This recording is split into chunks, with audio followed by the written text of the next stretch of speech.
Just to introduce our panelists today, we have Aurea Muzinho, who is the Global Policy Advocacy and Campaigns Coordinator for the Global Alliance for Tax Justice. Aurea, you are how many months into your job now? Just over 6 months. So 6 still months. a newbie. Yeah. So got to meet you last year in October, and it's fantastic to see you back in DC so soon. Aurea has roots in feminist activism and progressive economic scholarship. She's held a number of different posts in academia and philanthropy, and has a master's degree in development studies from SOAS, University of London, and a bachelor's degree from the University of Cape Town. We're really excited to have you with us and also to have you as part of the Global Alliance. Yeah. And you're originally from Angola. Yes, originally based, going back there. Yeah. So it's fantastic to have you here. And our next speaker, Crystal Simeoni, is the director of Nawi, which is the Afrofem Macroeconomics Collective, and we'll learn more about what that is and what it does, which is Pan-African feminist framing of macro-level economics. Crystal previously served as the head of advocacy and the lead on economic justice at FemNet, which is one of Africa's largest women's rights networks. And I think that's how we first met in Nairobi a few years ago. And prior to working at FemNet, she was with Tax Justice Network Africa.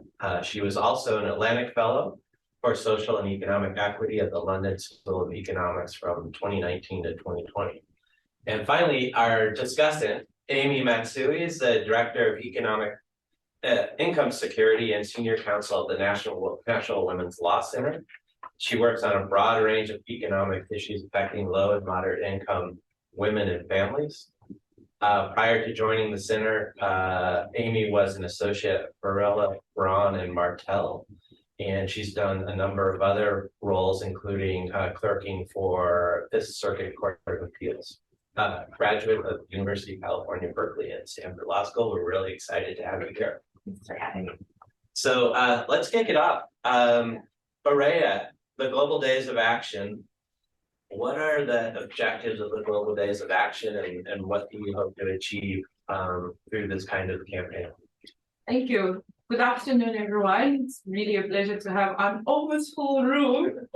But New York, the city now is very cold, so it's really nice to feel the warmth. Yeah. So Dutch, as Vivian was saying, runs this campaign called the Global Days of Action on Tax Justice for Women's Rights.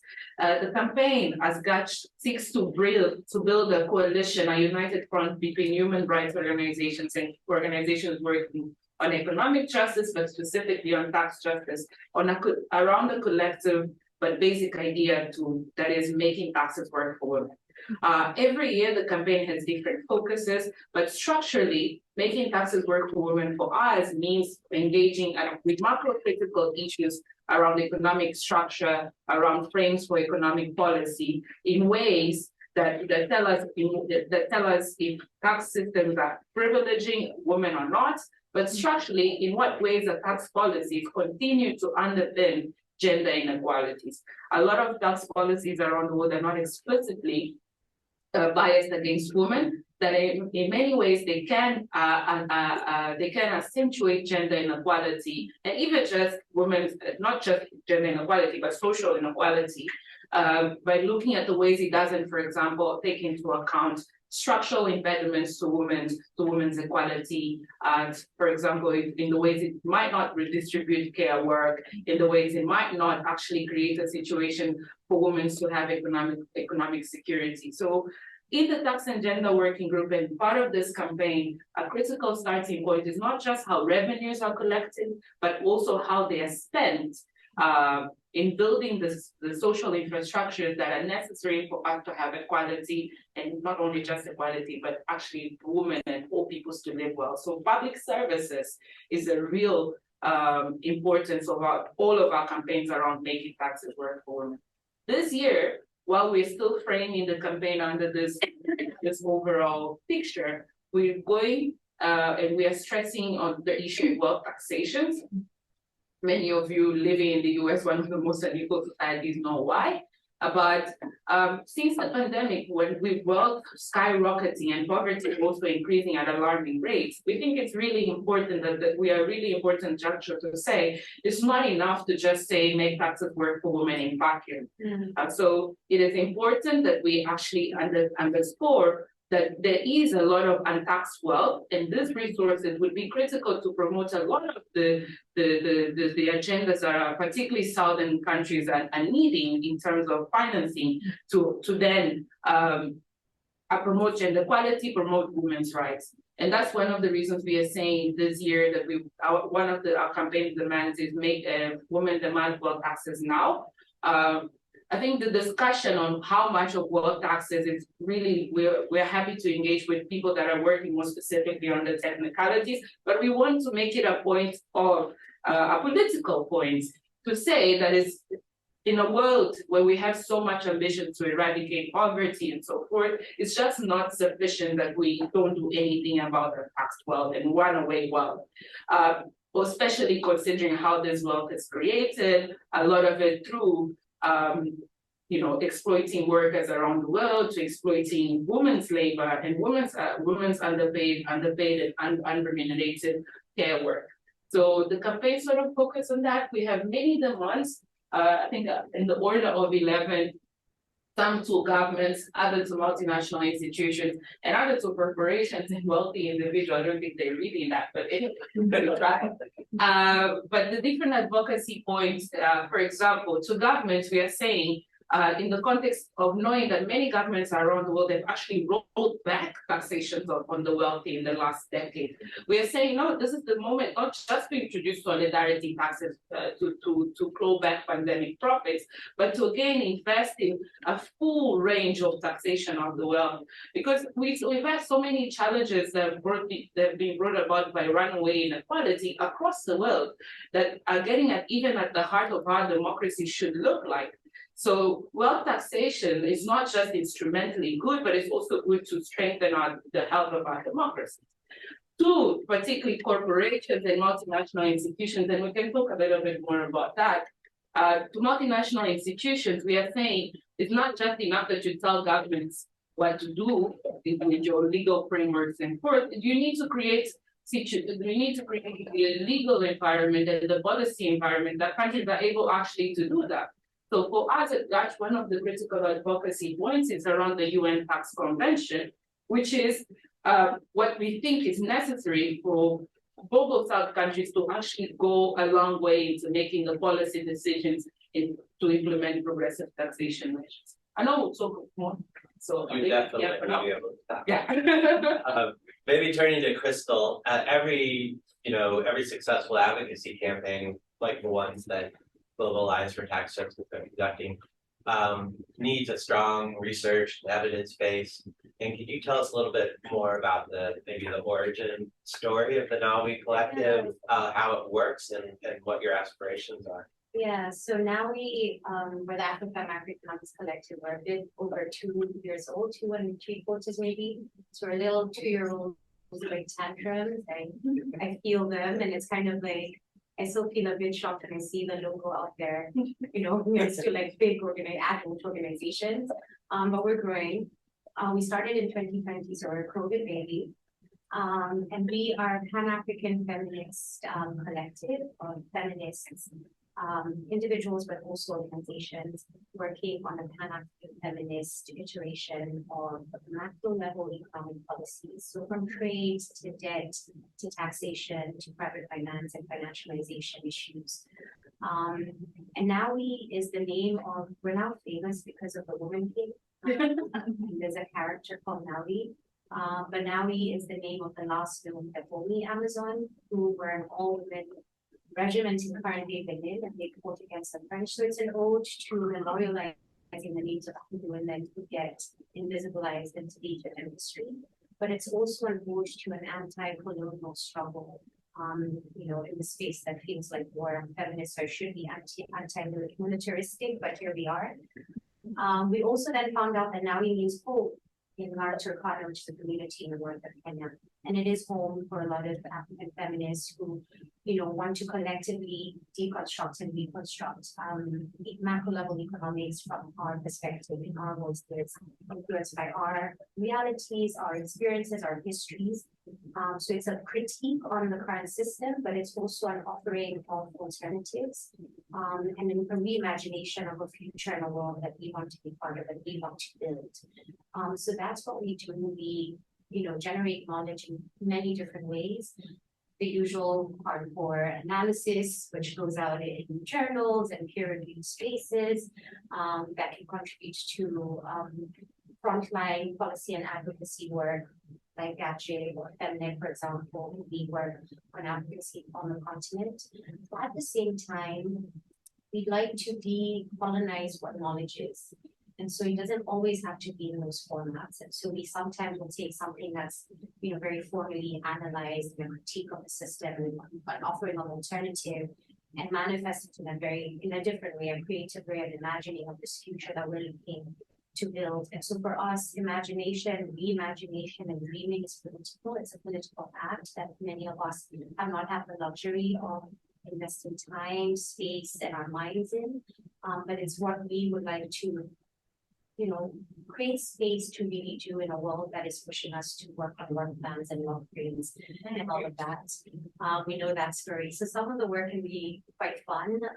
We just completed an anthology looking at curating and documenting snippets across time from sort of the 1940s is our earliest point of African women's resistance of economic justice issues, from Nigerian women's resistance to colonial position on tax in markets and their uprising and getting that done away with, to a very multi struggle on environmental justice in Kenya, and different snippets of that in a collection of that culminating in a coffee table book as a response to the vaccine apartheid space. Our associates thought, Big Pharma is such a huge issue, but we don't want to censure them again. And what does it look like if we reimagine and reclaim what healing practice look like for us? And so documenting what that is with an offering of a policy analysis and critique of Big Pharma and what the health system looks like currently, with the financialization of all of that as a whole. So straddling between the praxis of policy analysis, but also rooting it in real life experiences and real life engagement, because that's a theater of play that makes sense. I know Carmen Cabral talks about never getting confused that people are fighting for the ideas in their head, and really fighting for the basics of putting food on the table and being able to take care of your children. And so we really like to make sure that our rooting, Lena Sommer, who's at the University of Makerere, talks about all processes must start in a very concrete real life space. And only then can we abstract and theorize, but it almost always land back in real life concrete ways. And so that's the triangle of trajectory of the triangle. So they're a little bit different and a little bit colorful. No, I love it. I love it. Yeah. Getting to the specifics around gender and tax, what kind of research has the Nawi Collective been able to do, or the kinds of evidence that shows at, say, a national level in a particular African country, the ways these issues are intertwined?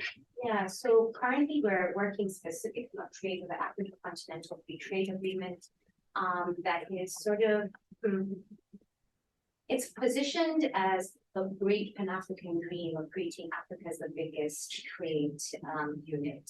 We'll be able to trade amongst ourselves freely, and it sounds really wonderful and really aspirational, but it's really actually not. And every time you hear free trade, some red warning signs should come up. It's good for big business, it's good for multinationals, it's good for even African big business for 1%. What it's not good for is everyday Africans. 60% of the food grown on the continent is grown by smallholder farmer women. It's not good for them. It's not good for cross-border traders, a large percentage of which are women. It's not clear where taxation will come through. What it will do is go away with tariffs, any barriers of trade amongst ourselves. A large part of that is tariff fees and tariff taxes. And there's questions around what that means then for countries using that income, what that means using that income that can be contribution to maternal health care, to SRHR, to housing, to safe spaces, and things that women so desperately need. And we all know when austerity measures come in and that has the same manifestation, it will be services that women so badly need will be the first on the chopping block. So that's an interesting look at it. We're finalizing a series of 10 papers on the Afro-Continental Trade Agreement with the team, but also saying, listen, the train has left the station, this thing is happening. We don't agree with it ideologically, but it's happening.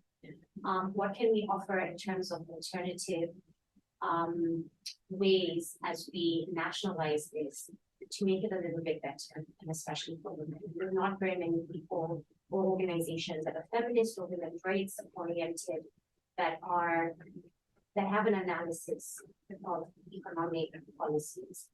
And that has varying reasons. There's been a history of financing and donor financing being directed at SRHR, Women's Political Leadership, GDP, which is important, but there's still a gap in resourcing work on the economy at a macro level. What happens is that there will be resourcing at a micro level, so financial inclusion, credit, those kind of things, livelihood, individually targeted interventions, but they're really not enough. And I tell the story, if you fund me to have a 50 chicken project, as they will usually do, well and good, I'll have a little bit more money. But without looking at the systemic issues of my life, I still need to be able to take my children to a universally accessible, quality, and dignified school. I still need to be able to access a good hospital to have babies or to get healthcare. I still need to be able to put my produce on a public road with a public transport system. And we're not looking at those systemic issues, and without them, the change that we're looking to intervene in is very short term and not long lasting, and definitely not for generations to come. So it's one of change. What we try to do right now is change the lens a little bit from looking at that individually targeted intervention, and we look at the systemic one a little bit more and invite people. So it's influencing women's rights organizations to look at how tax, for example, can affect the work that we're doing in Kenya, where I live. There's a zero rating on helicopters. We will still tax textbooks, and so that tells you where government's priority is. So you can buy a helicopter in Kenya and not pay any tax. Exactly. But you pay your taxes on any books, and our government is like just shooting off the taxation.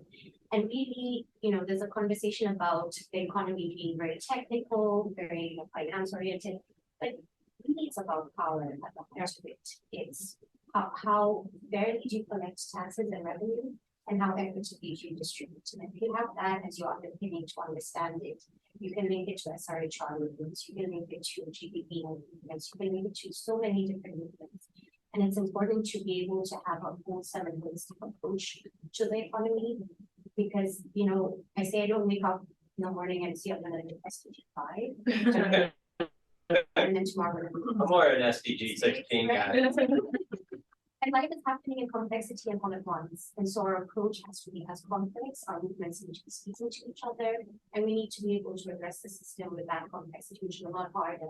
But I think that's what pushes us to rise to the occasion, making sure that, when I'm talking about tax, I'm linking it to trade, I'm linking it to debt, I'm linking it to feminist economic models of thinking. And that's only where we'll get our direction. Yeah. When you're both up in New York for the Commission on the Status of Women and the meetings that you've been having and the engagements, when tax comes into the room, are people's eyes glazing over, or are they starting to get how it intersects with gender justice and the rights of women? I think people are starting to get it, but the way the road is still long. The reality is that when we talk about tax, the question is, again, people saying, well, tax systems are not discriminating against women. You have very rare exceptions, cases of countries that are still, deliberately taxing women less or more because they are women in the continent at least. I think there's some exceptions. I think Senegal might be one. But when we start making the connection, as Crystal was saying, with everyday issues that people are facing and how taxation from the angle of revenue raising, from the angle of redistribution is important to secure this everyday demands, then people start making these links. And that's why for the tax and gender working group, bringing the public services angle was critical because the conversation can't just be abstract. We need to link, the working group we say taxation is the most fair, sustainable, and reliable way of raising resources to finance government's ability to then respond to these obligations, right? Cases here, like the previous slide with CSR, they say it's obligations. Governments don't do this out of favor. It's the human rights obligation that they sign up to. So making those links not only to rights but to issues of everyday struggles that people are facing is critical. Instead of just bringing the taxation angle, talking about tax systems per se. Granted, there's an important part of the conversation that needs to engage with tax systems, not just at the national level, but at the regional and international level, because those are the spaces that dictate the extent, the policy space for governments, for national governments then to act within the remit of their tax policies. So a long way to go, but there's progress. Tove Riding, who's one of the members of the GACHIP CC, she said at a meeting last week, when GACHIP first started doing this work 7 years ago, people's eyes would be really big. What are you talking about? And I think today there's a recognition that there's at least a discussion. The discussion is important to move away from ideas of aid-dependent frameworks for women's rights, or even to move away from the idea that these possibilities are constrained by the debt situation of many African countries today, to say and to show that there is a broader conversation that involves economic restructuring, that involves much more than just one policy angle. Let's talk about debt for a moment. There's a lot.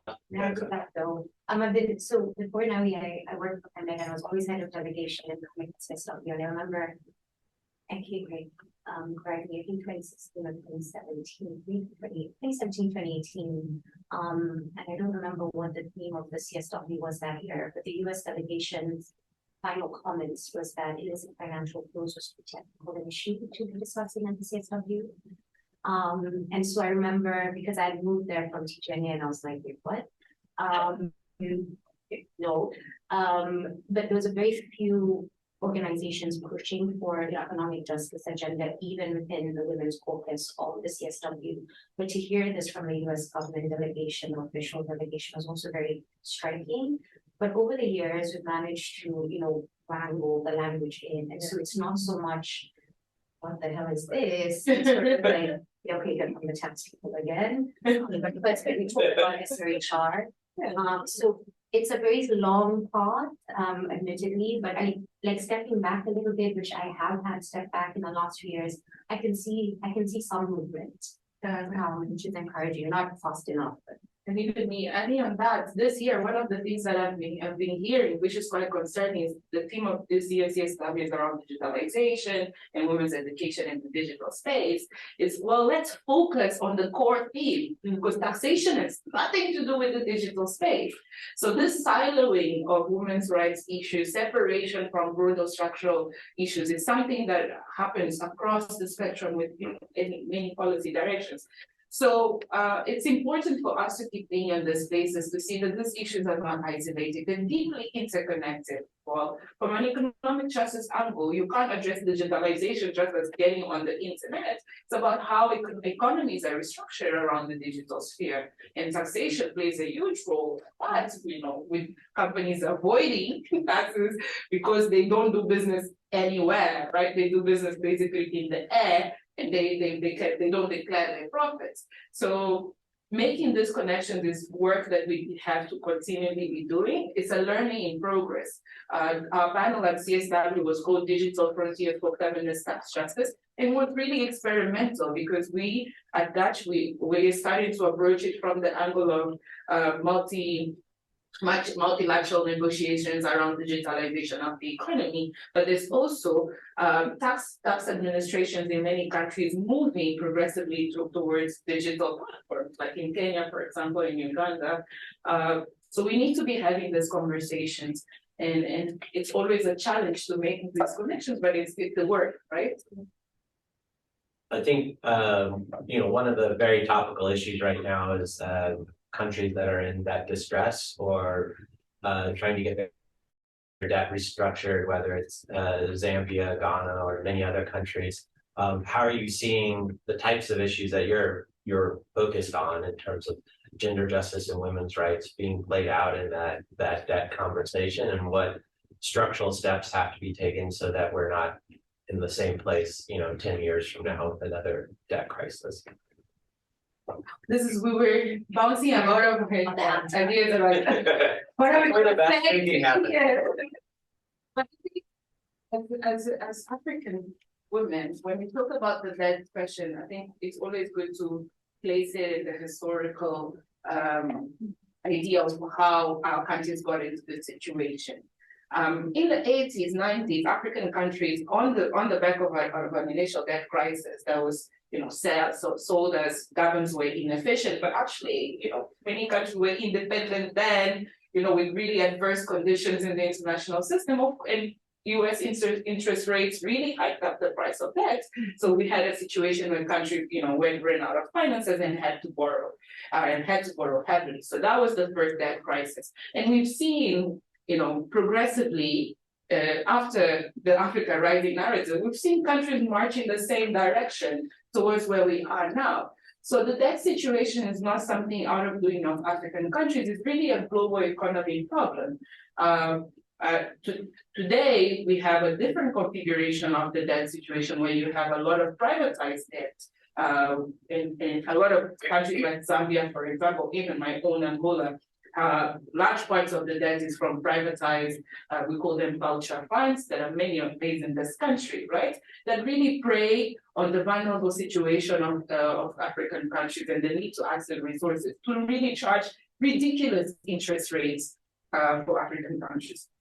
In the women's rights, economic justice agenda, there are two angles to how we approach the debt situation. One is on the justice question. Is a lot of this debt that African countries have accrued is what we call odious debt. So, it didn't reflect to a large extent into building infrastructures or even better services for people. So people are paying debt for which they do not benefit. But on the other hand is how that payment actually circumvents the possibilities of governments investing in critical infrastructure. Angola, for example, last year was paying 60% of our national budget to service debt. That is ridiculous. You put health and education and public housing together, they don't get to 20% of our national budget. So it's really an issue of what is important. And there's a third angle, which is how do we then get out of this situation? Countries can't do this alone. So when you go to lenders, particularly private lenders, they're not coming to the table to negotiate.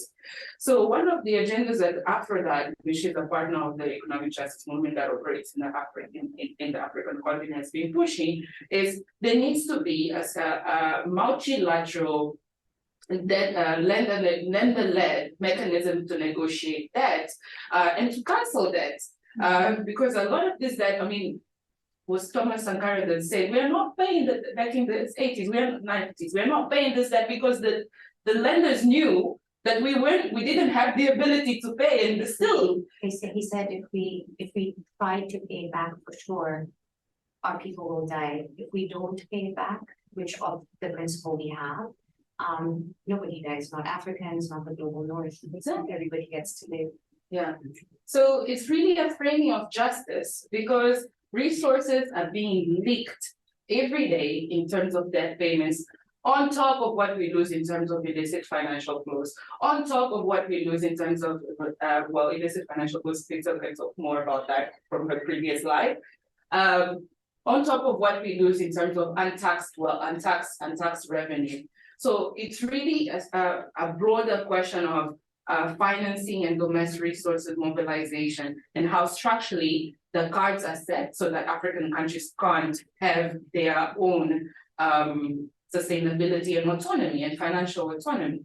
There's a really interesting book from one of our colleagues, Longo Siva Samba, and he talks about the CFA, the Francophone monetary arrangement, West Africa Francophone arrangement, and how that was the last that is the last colonial currency, where countries can't staying in, they're paying ridiculous, and they remain dependent on France to make the arrangement of the economic policy. But if they dare to step out, they then have to pay ridiculous amounts as colonial reparations. So I think within the macroeconomic justice sphere, we really can't address this problem without talking about historical, how the cards have been set against African governments. We do have also a responsibility to question how the choices that our governments are making now. And here is a matter of how our local elites are competing with global elites and elites in other countries to create a system that works for the very, very few and not for the many. And when I say the very few, I mean our local elites here, and the many are people here and as well in our countries in Africa. Yeah, and maybe just you leaned to it a little bit already. You can speak up a little. Sorry, what's my voice? Yeah, I think there's a need to link the debt justice struggle with everything else. Jason Hickel calls it global apartheid of an economic governance system, which is a select few rich countries making decisions and frameworks that all of us have to abide to, but it's really very exclusionary, very extractive. If you look at the numbers, I think the global south or the majority world, whichever term former colonized countries, whatever term you're going to use, contributes over 60% of labor and raw materials to our global economy, but will only improve by less than 5% of wealth or income from that process, that economy. And so that tells a skew and a story and a narrative of how deep the inequality is. And so you can't talk about debt justice without talking about reparative justice. And reparative justice, in the way that I frame it, is not just a monetary payment from losses done, but it's a reframing and restructuring and a deconstruction and reconstruction of an economic governance system that we all exist in. And that is true reparation, right? But we don't talk enough about that. We don't talk about private creditors and what that means for so many of our countries. With the World Bank and the influx of private finance as a solution for public services, you can't seem to figure out your health system. We have a private finance solution for you in the form of a public-private partnership. That PPP, the private of that PPP will very, very rarely be an indigenous, in our case, African private organization or company. It will be a big multinational. Overlay that on illicit financial flows. Africa loses, close to $90 million through illicit financial flows. Only 5% of that is through corruption. 65% of that is through commercial activity. And so that begins to tell you a story. And yes, we do have a corruption problem, but that's not the biggest problem. It might be the very one that is very up close to us and through our everyday lives, trying to access a hospital, engaging with the Kenyan police, such as you want to pull out your hair. But really, if you look at the amounts and the gravity of amounts, it's a problem, but it's not our biggest problem. And there is a real need to really rethink where our fights are, what our narratives tell, and whose stories do we listen to be able to really reconfigure the system that we're living in the world that is so skewed and continuously skewed. The billionaires that have continuously accrued through COVID and amassed even more wealth, as Oxfam's report puts it. And even within that inequality, if you look at the top 5 richest, will be white heterosexual men. So even within the inequality, there is an inequality. So even when we, talk about colluding our elites with them, they are together, but even then, not quite. And then I sort of wonder what our own elite think, because they will never get to that point of elitism themselves. So it's kind of like all these things play in my head. But yeah, the World Bank and their cascade approach, the billions to trillions, their private finance as a silver bullet for everything, using these very same multinationals that are evading tax and bleeding our continental resources that could be used for our own development, falling back to development is something that I really worry about, and not very many people, especially women's rights organizations on the continent, are looking to and making the links of. We see it happening, governments taking a de-risking role in these private investments. They guarantee a bare minimum of profit. If this whatever it is that they're investing in doesn't meet that, then the difference is made up from taxpayers' money. And as Aurea said, taxpayers who will not necessarily make use of those services. There's also a question of what is prioritized. And so if maternal health care isn't as profitable, it's just not on the table of investment. What they will tend to invest in is like the infrastructure. In Nairobi, we have this new expressway that's about $4 to use one way. So almost $8, back and forth. And really, it's like the 1% of our population that uses this, right? So there's amazing photos of like one car on the top road and like massive traffic on the bottom road. I mean, that should tell you something, but we're definitely not going to be able to meet the payment threshold. And so everybody's tax money will be used to pay that back. But that's the conversation that we also must include in our debt justice conversation. So maybe one last question, and then I'll turn it over to Amy for some reflections about what you've heard and how these issues play out in US context. But we're in Washington, D.C., we're a few blocks from the White House. The Biden administration has really significantly scaled up its engagement with Africa. We could talk about why that may be. There was a US-Africa Leaders Summit in December. We're seeing a lot of high-level officials going to Africa this year. The Treasury Secretary was there for almost 2 weeks, multiple countries. Jill Biden, Kamala Harris, Biden himself going later this year, I believe. What would you say to Biden about what the US should be doing to transform the issues that you're working on and caring about? What kinds of support or what kinds of policy changes here at home would you want to see? At the FACT Coalition, we've been pushing on reforms related to tax justice, anti-money laundering, and recognizing that the US is the #1 financial secrecy jurisdiction in the entire world, that we have to clean up our own house. And so we put forward a joint letter with African coalitions in December calling on a new partnership to tackle illicit financial flows from the varying dimensions. But it would be great to hear from you, since we're so close to the White House. Maybe they can hear you. What would be your top recommendations? I think I want to dovetail on what you're just saying about the role of the US in the international offshore wealth industry, because it is an industry, right? If we consider the amounts of money, the billions of dollars that are put in offshore wealth. And the Status of Tax Justice report from the Tax Justice Network from 2021 estimated that close to 20% of global offshore wealth is owned by US citizens. And the US alone is responsible for that global tax losses in the order of 19.9 million. So I think we've been hearing a lot of conversations around President Biden's role in cleaning the house. I mean, it's really great that there's a discussion about domestic taxation and taxing the wealth. And I mean, for any country, that could only be notable. But I think we're sitting in a country that can't shy away from the position in the global infrastructure, right? For good or for bad. And I think we need to contend with the fact that not everything that is good for the US is sufficiently good for the rest of the world. Chris and I yesterday were talking about it is a problem that Jeff Bezos and Elon Musk haven't paid any federal taxes.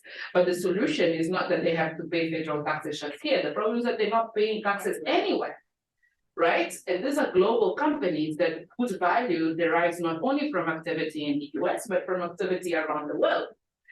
So what we see the US particularly in the conversations around the minimum tax rate, global tax rate that is now being set at 15% during the OECD deals, is that this will work wonders for the US because there's most of the companies are headquartered here, but it will do very little for African countries, which is the focus of our discussion today, because it will actually make the situation worse, as the African Tax Administration Network has said, as Global Alliance for Tax Justice have also said, because the effective tax rate for many African countries is way above 25%.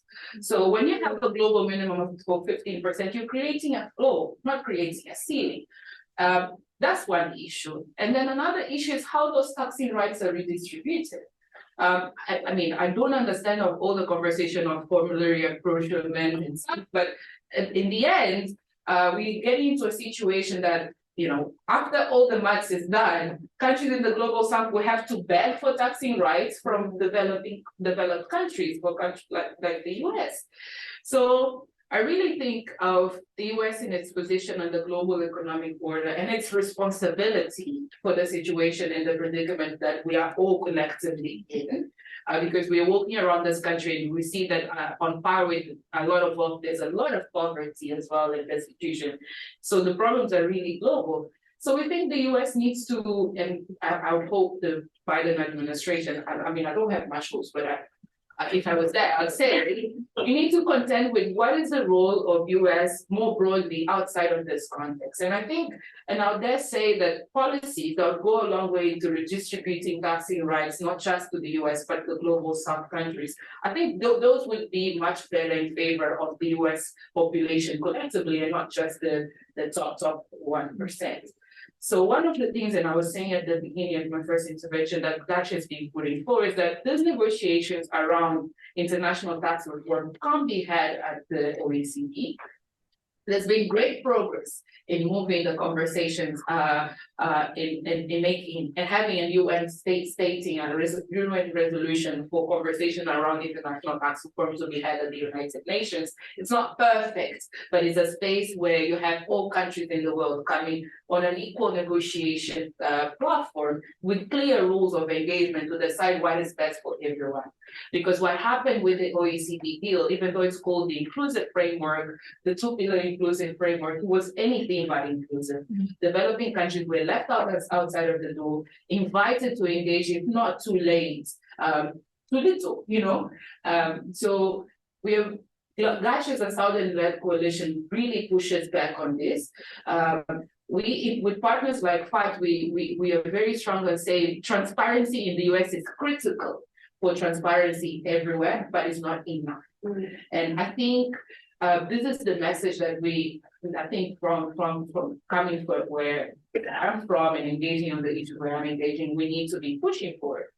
Unfortunately, even where we have the US delegations in our countries, these issues are not on the table. Our countries are, you know, we are negotiating trade agreements, business deals, loans. Now, because of the war in Ukraine, of course, energy deals, potentially political issues, but issues of the global economic order are not on the table. And that's why, and I think it's fine, they're not on the table. Maybe they're also not the space that they need to be negotiated, because if we have an OECD negotiation platform, we should well also have African countries in our united front, as they have done through the G77 plus China group pushing forward for the UN Tax Convention. And it's important that the UN is that space.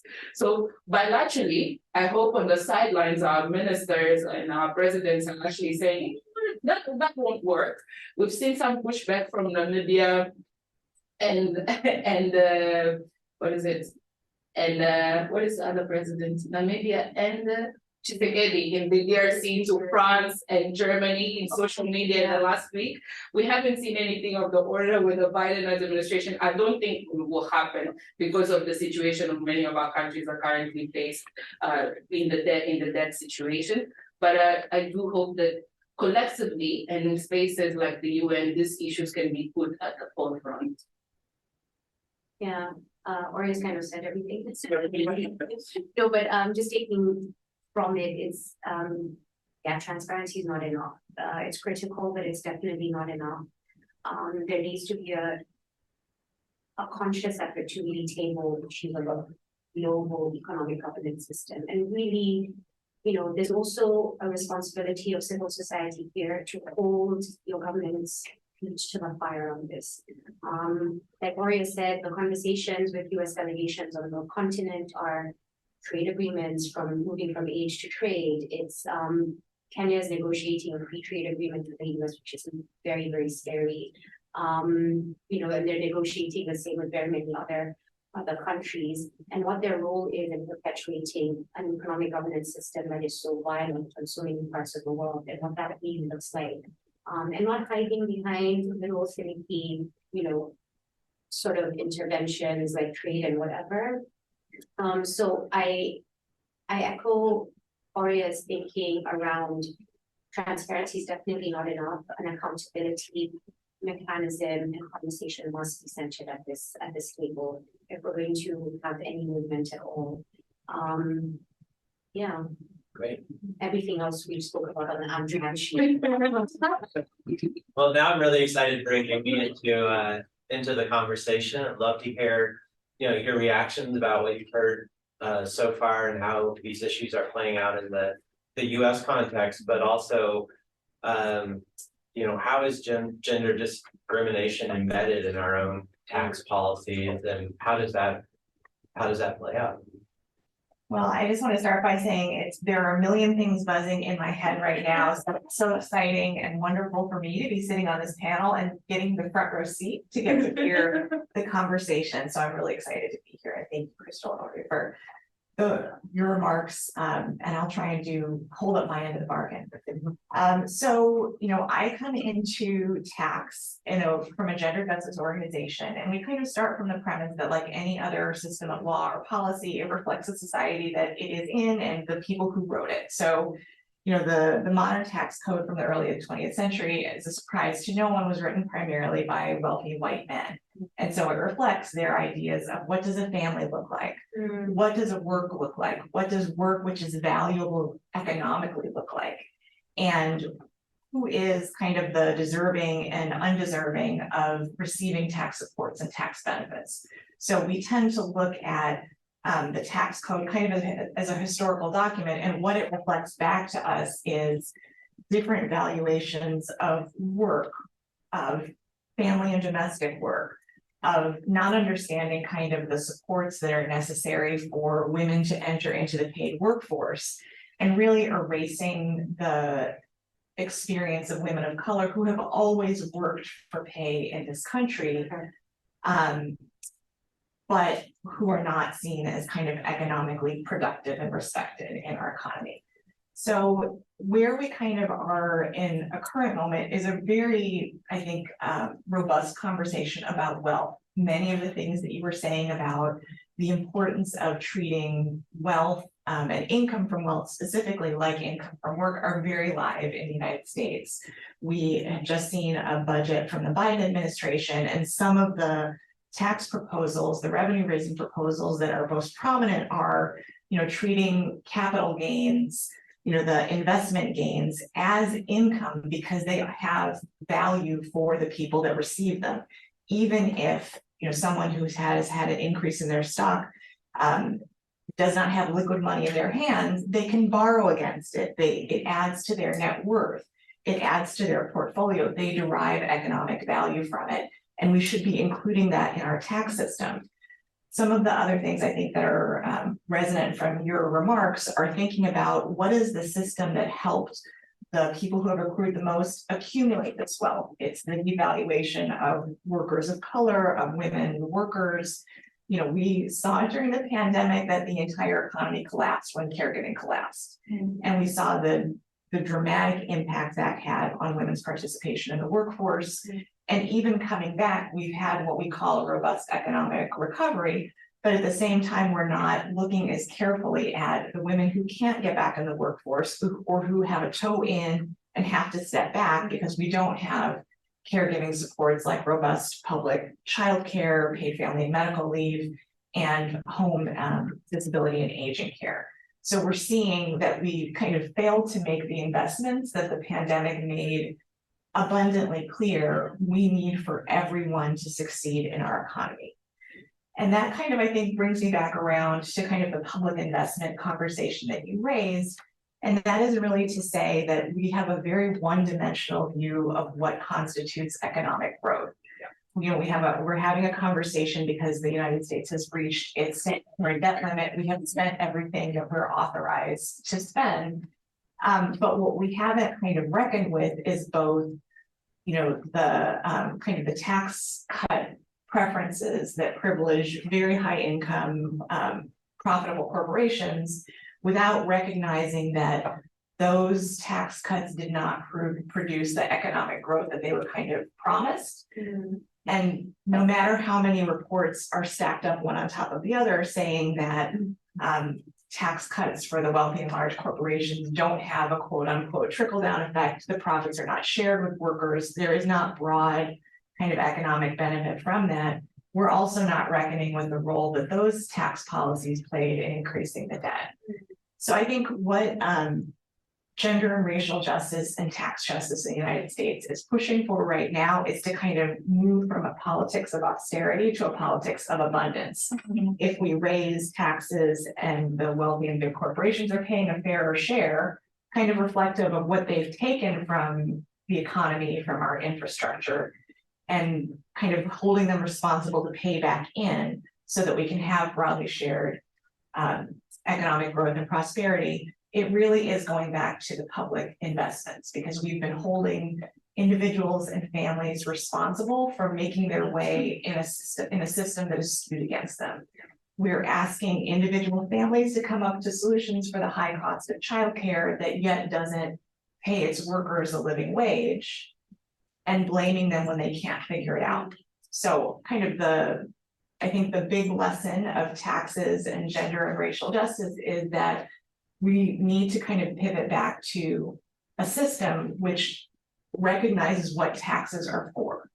Yeah. Taxes are for collecting revenue from all of us so that we can use them on our shared priorities, on those systemic change challenges that each individual woman, worker, family is not equipped to kind of self-insure against the economic risks there. So it's a story of public faith in public institutions. Yeah. It's a story about taking back public institutions to reflect the needs of the many rather than the needs of the few. And I think it's taking back the idea of tax as a neutral, economic, very expertized area of policy to kind of think about it in its most basic terms, that we are sharing, we're putting things in for our shared benefit. And we need to hold the public institutions responsible to make sure that that benefit is broadly shared. So I'll stop there, but I'm still buzzing. Yeah, no, I'm buzzing too, and this conversation is awesome. And for those in the room and online, get your questions ready for this panel. I know you must have a lot of them. One question I have, Amy, is the question of tax enforcement. And so there's been a lot of conversation about boosting the resources of the IRS. They're getting, I think, an $80 billion infusion of cash to increase their ability to enforce the tax code and close the tax gap between what is owed and what is collected. I think this is something that's playing out in Africa as well, with a lot of donor agencies who are providing support to tax authorities. It's very easy for an African government to say, we're just going to raise the value added tax because it's simple and we can collect money, but it's a very regressive approach, versus we need smart, dedicated people who can go after multinational companies who are profit shifting, who are using transfer mispricing, all the tricks to starve government treasury. And in the US, how are you seeing investment in the IRS as a way to advance gender justice and tax justice? That's a really great question. As you mentioned, in the Inflation Reduction Act of 2022, there was an $80 billion increase in IRS funding over 10 years. But just to put that in context, over the past several decades, the IRS, the Internal Revenue Service, our revenue agencies, funding has been cut dramatically, so that we're really kind of closer to 2010 funding levels than where we should be. And what that has done is really make it difficult for the IRS to pursue sophisticated, high-income, large corporations who have an army of tax lawyers and accountants at their disposal, and the IRS is just ill-equipped to pursue the money where it goes. And so what that has meant is there's a very conservative estimate that over $450 billion every year is owed in taxes but not collected. And conservatively, the $80 billion that was in the Inflation Reduction Act is estimated to bring back net over 10 years, $400 billion. So it really is an amazing return on investment. A lot of estimates are a lot higher.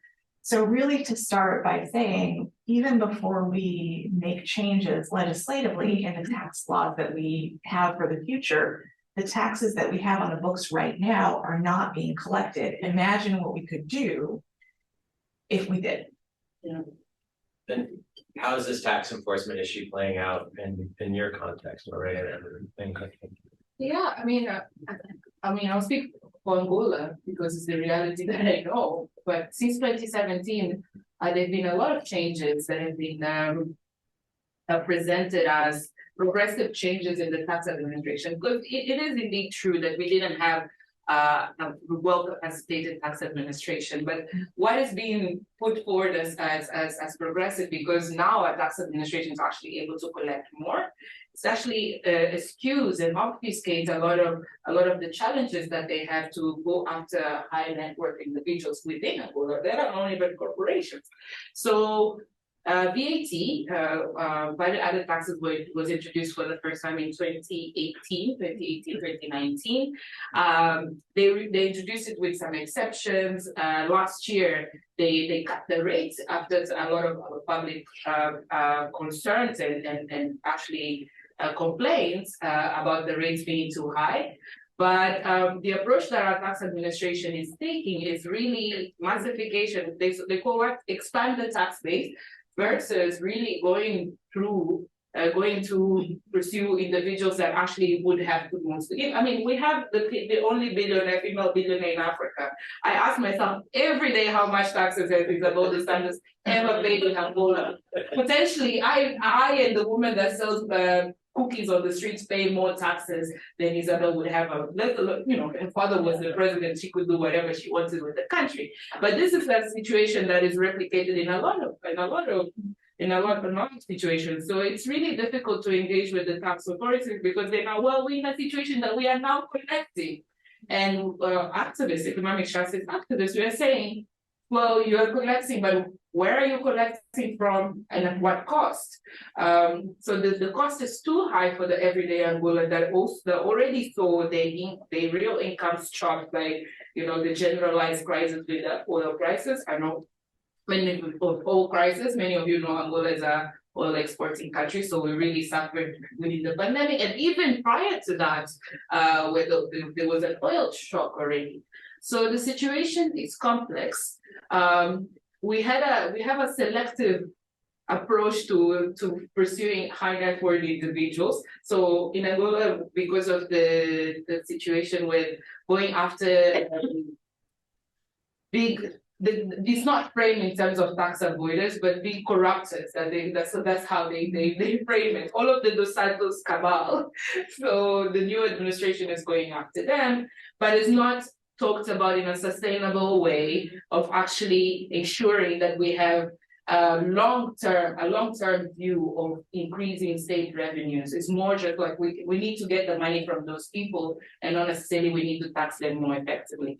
But the structures are not there. We don't have a wealth registry, for example. People don't know how much I owe. And this is a challenge everywhere. So having these conversations about beneficial ownership registries across the country, I know TGNA and DJN are having a session on that next week, is really critical. And how do we address that in the context of countries that, where you have these elites, again, really armed with a lot of advice from big consulting companies, which in the African countries are as guilty as the tax avoiders of actually facilitating this money that actually doesn't get to the public coffers. That's a long-winded answer, but great. I think we'll turn it now to the audience in the room and online. So I'll start in the room. People have a question, things like that. It's okay.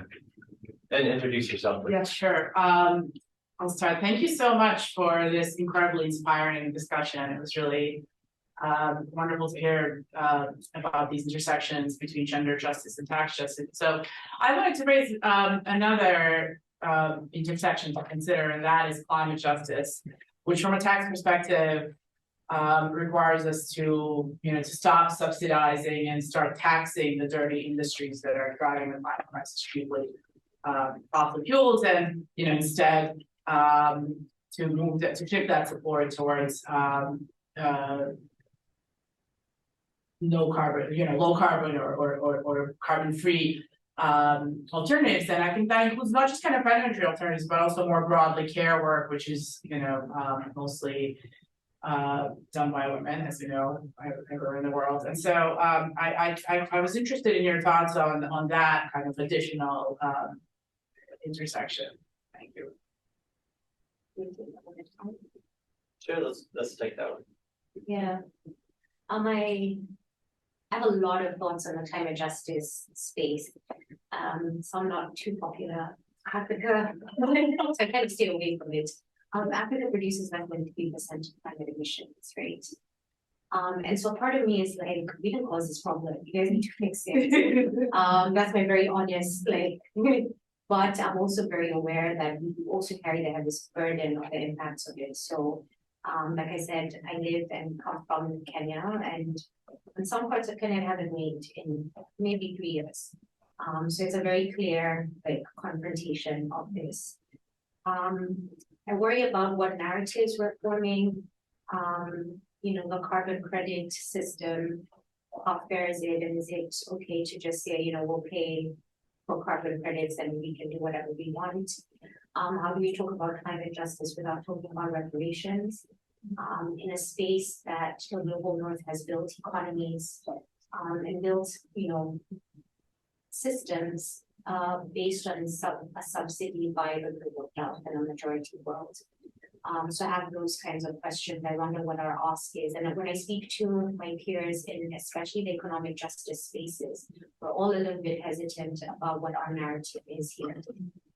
When we talk about clean energy, again, I have questions. Hydrogen, and we know what hydrogen plants are doing on the continent.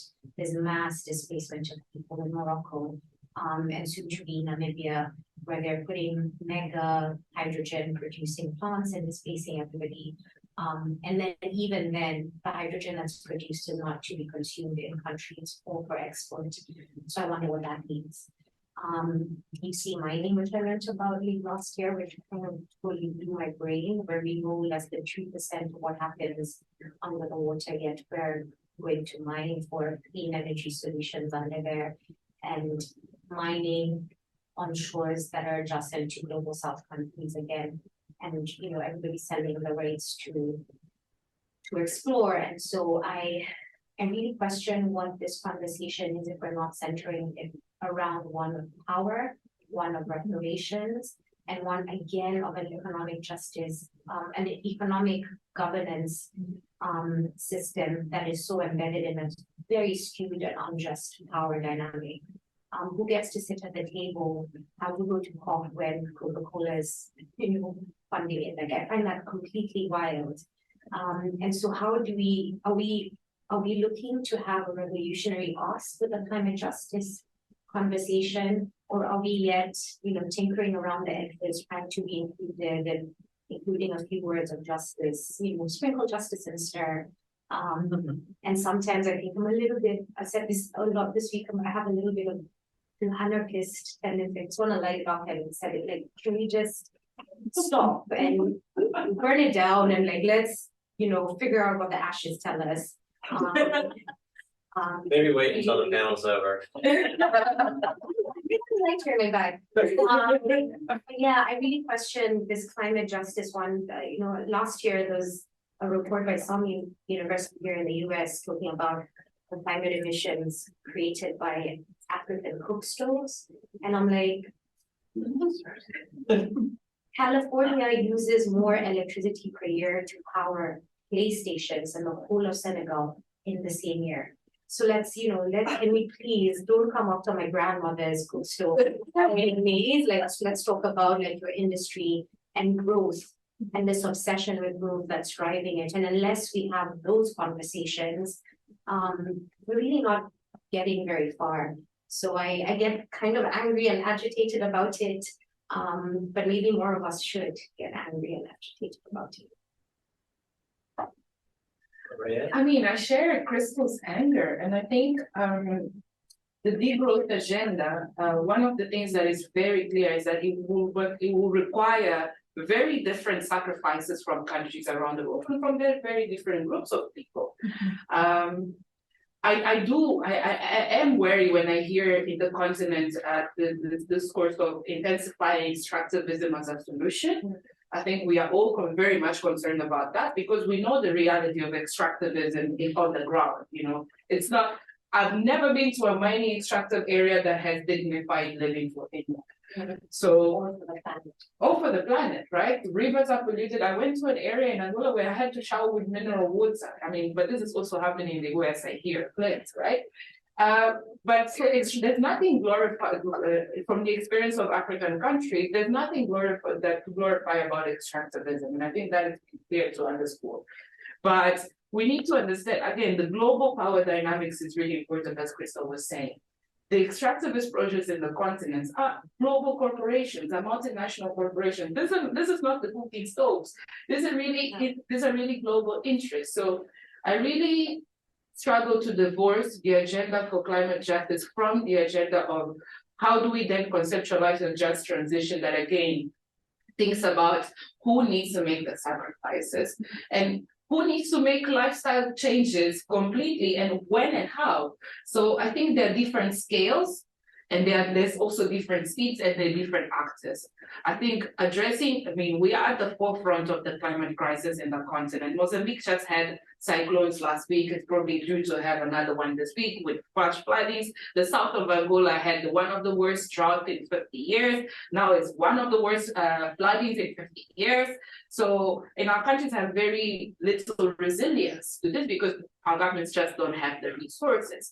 But I doubt that the solution is one, the carbon trading solutions, because again, we see that that's a scam.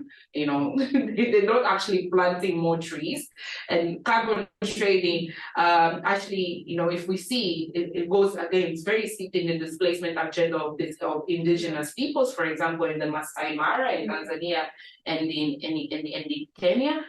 We know also that it's not just enough to plant new trees because we are talking about ecosystems and loss of biodiversity. So I think the conversation is very complex and the solutions are not easy. We are seeing again, many of our governments are coming on board. It's like, yeah, we'll do carbon trading, but then again, what options do they have when the conversations and the parameters are being set in tables that, when African peoples are not given the space to discuss. So I don't have solutions. I mean, we're very ambitious for me, but I think that we need to really go deep into what the solutions are or what the problems are and understanding the complexities of the matter and how we then think of alternatives. I don't think we can get away with actually changing the global economic paradigm to address the climate crisis. And by now we should all be clear on that. We can stopgap it. We can try to stopgap it, say, we create climate bonds, we create trade-offs.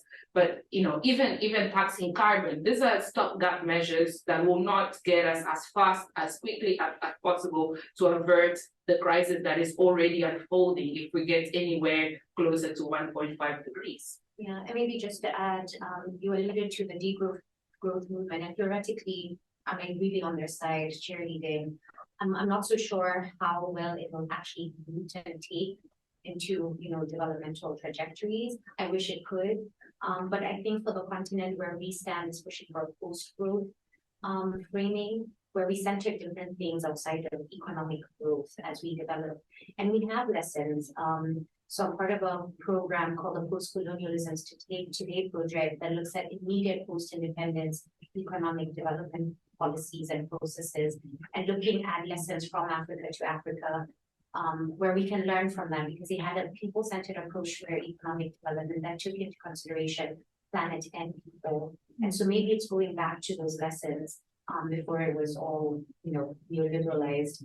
And that, it wasn't called post-growth then, but it really was it fits into all the tenets of a post-growth agenda where you center people and planet rather than this, never-ending quest for economic growth, whatever economic growth is. Amy, as the climate issue worked its way into your agenda and the things that you're looking at, for example, with the Inflation Reduction Act passed last year, that's the largest spending that the US has ever invested in addressing climate. Does that package sort of replicate the privileges that already existed in our tax code, or do you think it can be invested? Those funds can be invested in ways that could also advance gender justice while dealing with the climate? So you're pushing me a little bit outside my comfort zone, yeah, which I appreciate because that's where learning happens, right? So I would say that I appreciate kind of any effort to get us out of our silos. I think if you say to someone in Flint, Michigan, because you're a woman, the environment is not kind of part of your issues when you have been bathing in bottled water for 5 years. Yeah. I think that is not consistent with people's lived experience. And I think the flip side of that, I'll just kind of add in that, in the conversation that we're having around the debt ceiling and the federal deficit, one of the approaches that's been proposed by congressional Republicans is to say, well, we need to sharply curtail spending. Even though one of their proposals is, well, maybe we could prioritize. It really puts the lie to how do we prioritize, clean water and pipes, to healthcare, was talking to someone who said, please tell me that you want to put air traffic control at the top of that list. Is that the thing that you want to defund and do away with and make sure that their budget is much? So I think just the idea that we can, limit spending our way out of any economic crisis, or kind of disentangle or negate the connection of all these issues in people's well-being. When we're kind of looking at little line items, we're forgetting that in people's lives, they translate into the whole, into their lived experience and well-being and economic dignity. Great. Just a funny story. I told this yesterday, but we had this COVID economic recovery alternatives from a pandemic's perspective piece published in Feminist Africa, really great piece. And then alongside it, we had a creative visioning of the alternatives that we spoke about. And the two associates that were working on this, we're looking at like budgeting and how fair budgeting is done. And Africa has a Abuja declaration that calls for countries to spend not less than 15% of national budgets on healthcare. There's something else on education, something else on them. And they added it all up and they're like, it's more than 100%. So what are you guys saying? And like, how do you get your stories aligned? You just like talk to each other because it doesn't make sense from where we're standing. And the other side, sort of more conservative, right-wing kind of communication seems so much more clearer when they're pushing ideas and agendas. And we're sort of like in these silos in multiple ways. And I think if I wasn't in the space, even I would be so critical. Like, what is your ask? Like, what are you pushing for? And that's a lesson that it's siloing business. Great. So we have time for one or two more questions. And Thomas, let me know if there are any questions online. Kat.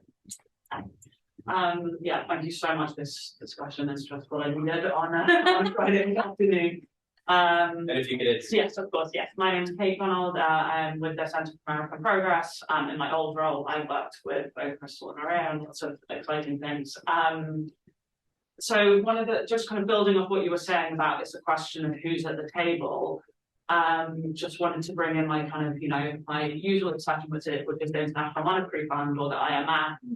Because when we're talking about taxes, the IMF has an absolutely huge impact on the fiscal policy of low and middle income countries through their policy advice, but also their loan conditionality. And, at the IMF, for example, sub-Saharan Africa has less than 5% of the vote, whereas Africa is far more than 15% of the world population. And I think, like, talking about your kind of call to civil society here in the US, Crystal, I think it's something that we in the US haven't paid enough attention to, is the way that kind of successive US administrations have not paid enough attention to this dynamic and the kind of undemocratic nature of some of these global economic governance institutions. Yeah. So that was a comment, not a question, but I have a very quick question, which is about, do you see any potential for this idea of like a debtors cartel, which is being raised, this idea of like countries who are like highly indebted countries kind of getting together and collectively refusing to pay debt, or do you think that's likely? Do you think it's a good idea? I'd be interested to hear either of your perspectives on that. Should we take one more question? Sure, if there's another question, Michael. Yeah, Michael Jarvis with Transparency Accountability Initiative. We're a grouping of funders, mostly US-based foundations, funding across some of these issues at least. And there was a report that came out this week that highlights how little money goes to Black feminist issues. Black feminist fund. But interestingly, reading through that report, there's a whole section about extractivism and illicit flows and the connections and how we need to do better at telling these stories exactly as we've been today. But my question is on the funding side, like, my sense is that these are you're bringing together issues which are all underfunded. You're even more underfunded as a result. And I wonder if there's any lessons you could share on what you've been able to say that will resonate with in pulling in new funders, or what you think is needed from the philanthropic community to support this work.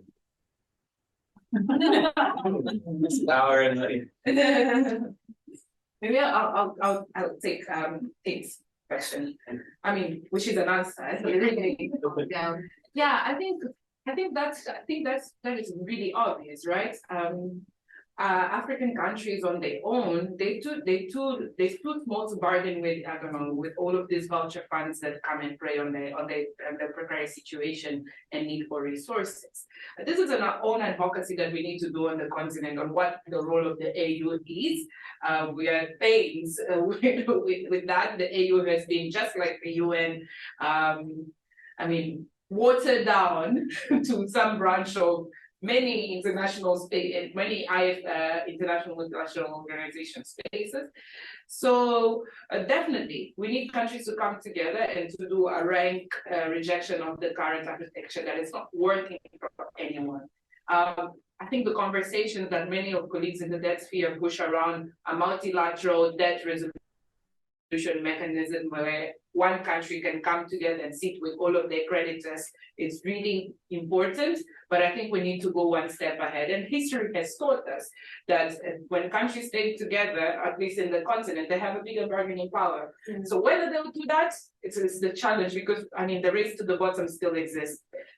Countries are competing against each other to see who gets the last scrap of whatever aid or trade deal the US, the OECD has to offer, and that is a challenge. But in the continent, we are very concerned about that. I mean, we always at pains with the AU action or inaction or malinformed action. I think it's very clear that this is not a point that we expect to come from elsewhere. We need to do our homework. But yeah, I think I'm going in circles. Crystal, you seem like you have something. Yeah, only that the Stop the Bleeding campaign was a campaign around illicit financial flows on the continent. Now he's newly part of this Stop the Bleeding campaign, which is now morphing beyond just IFFs and tax as a campaign issue to recognize much of what this conversation has been also leading towards moving away from the siloed approach. And so the campaign is now focused a lot more on development finance. And there's 7 organizations. There's Nawi, there's Feminine, there's a Pan-African Lawyers Union, and you spoke to lawyers at their roles. So it's really good to have them as enablers of all of this in the space. There's ITUC, which is a union organization, Trust Africa. What am I forgetting? I think that's it. If I've forgotten, I'm sorry. And so we're starting towards the end of this year, a 2.5-year campaign on debt justice. And this is part of that conversation. How we want to build a narrative for citizens on the continent to understand this in in a different way, but also uphold a social contract between them and their governments, and push back on all of this, push back on IMF intervention in our countries. We see this happening in Zambia, we see this happening in Ghana, Kenya's next, and it's such a violent act on everyday people, especially when the IMF comes in and is, basically takes over your economic policy decisions. So that's something that I look forward to. I feel a resurgence of a new Pan-Africanism that is one a little bit more, not perfectly, but a little bit more centered in a feminist analysis, whereas the Pan-Africanism of the years gone by was completely gender blind. But I can feel that changing. And I can also feel a reclamation of our institutions. The African Union has, 70% of its funding is external. I like to think that it's practically an arm of GIZ. Someone needs to study of how GIZ is like insidiously everywhere. In the same way the AFPB is practically an arm of the IMF and the US Treasury too. So there's question around that, but there's also this idea that they are our institutions and we have to fight for them and have to fight for their sovereignty, their independence, and their freedom of thought and pathway and journeys. So that's on debt. On funding. I have such tables when I think of the Black Feminist Fund, and it's such a revolutionary thing to do. And space, even the narratives and the way they explain things. So even the formulation of that report isn't very much like most other reports. And it's written in a way that many other people can understand and read. I know some big funds based here in the US haven't put money into it because they say that it's an exclusionary fund, which is, I mean, it's ridiculous. And when I don't want to say the name of the fund, but it's one of the biggest ones that's supposed to be, at the forefront of social justice and all of these good things. So I wonder what that means. And again, homework for you guys to like put pressure on your funders that are based here to be like, I mean, we know the figures, right? And you're right. Nawi straddles between women's rights work, which is deeply underfunded, especially on the continent. So that's 2 layers of like minus points for us. And then working on economic justice at a macro level. We're not doing cute things of like, beadwork projects and things. And you're really touching at the heart of where power is and big money is. And so that gives you another maybe 10 minus points. So you're really on this, in this space of like underfunding on red hole thing, So one, getting funders to understand why to fund macroeconomic political economy work is big enough. And then add a layer of women's rights is like ridiculous.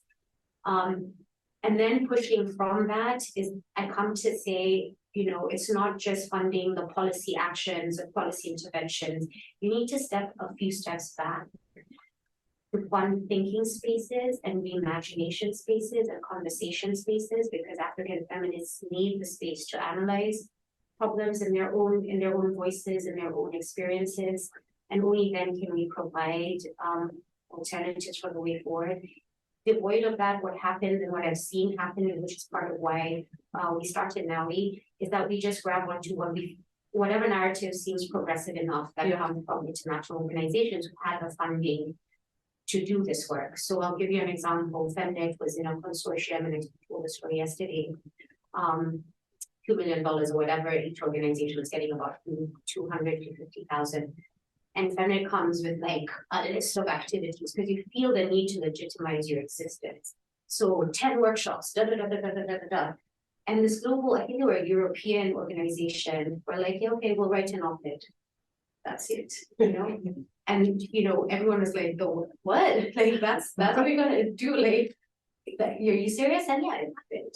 And this luxury of thinking and deep thinking and really analyzing, deconstructing, reconstructing. There's definitely not enough money going into that period.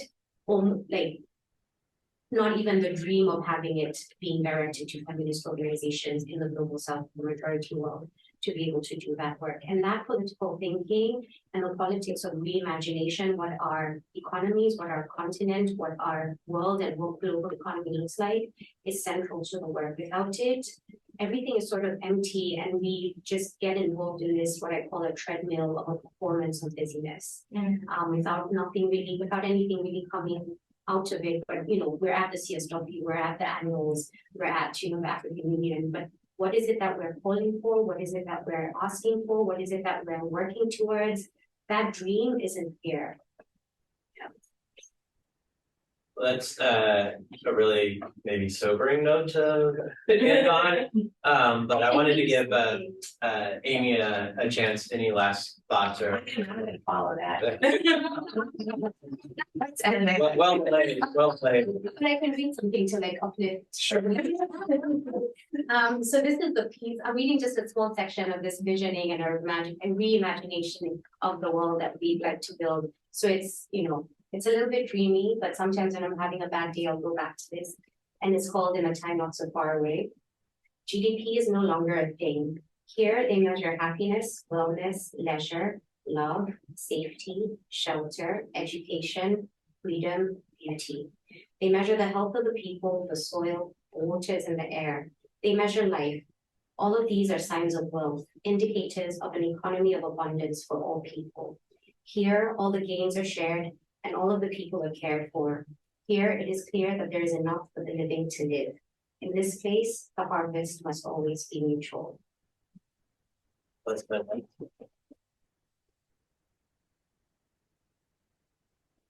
Well, I knew when we had this lineup, it was going to be a great event, but I don't know how great it was going to be. So I really appreciate Amy, Aurea, and Crystal coming and joining us. And we're going to deepen and continue the collaboration. And we'll be talking this afternoon. I think we have the room here if people want to stay and mingle. And big appreciation to Thomas for working behind the scenes. Thank you.